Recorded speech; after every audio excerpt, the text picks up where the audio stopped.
So I've got this glitter box, and it's a themed glitter box, and this is the sea beach themed one. It's lovely greens and blues and turquoise and golds, and then there's some frosty whites and silvery whites in there as well. And this box is from a group called Resin Supplies Den on Facebook.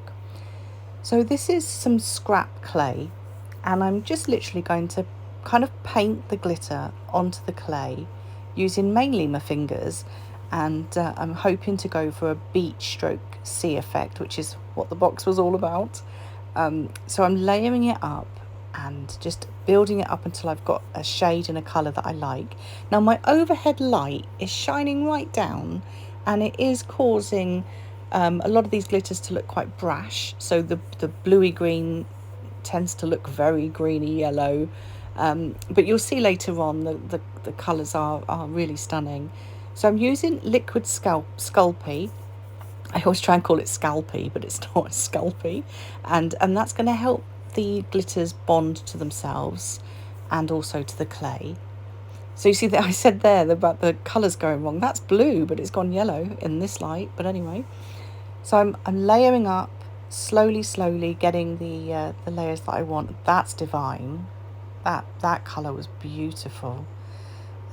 Working in with the blues, so the greens and the blues all merge together, and I've got a couple of bubbles that I'm just trying to get rid of there. So you find when you're working with scrap clay especially, it can have quite a lot of bubbles in it because it's been overworked the previous time you used it. So the last layer of the deep blue sea holographic glitter goes on there, and then I'm going to use the Sculpey again to just build up some more layers and to add in the waves. So there's like a crystally white there, which is going to give a kind of frothy wave effect rolling onto the beach, or at least that's the plan anyway. And then you'll see in a minute that I will turn this upside down and put it into the silicone tray mould that I used as the shape cutter thing.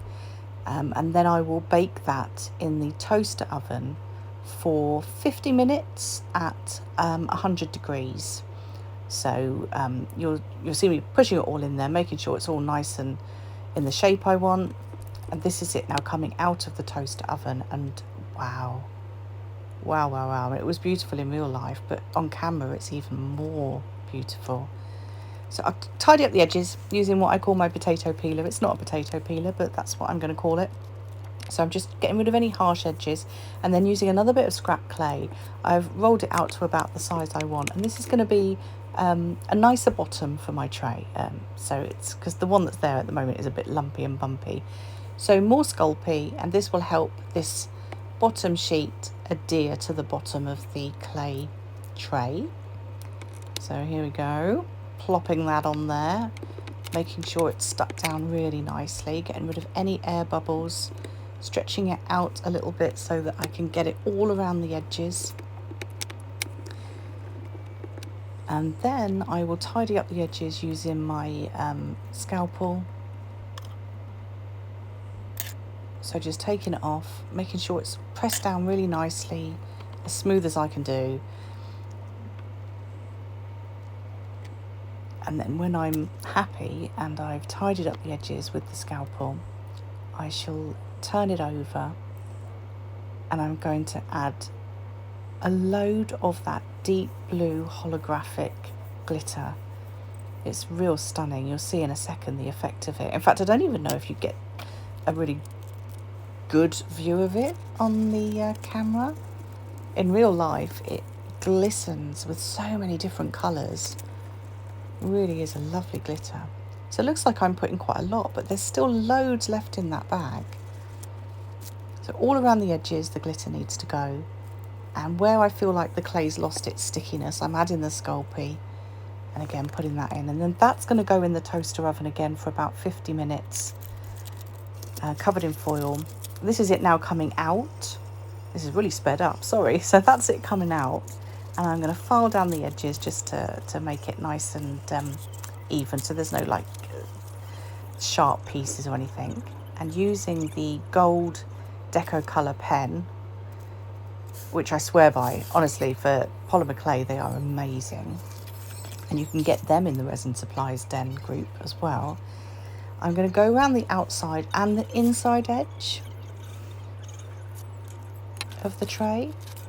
And then when that's dry, out comes the polish. So this is me using floor polish, which I love using.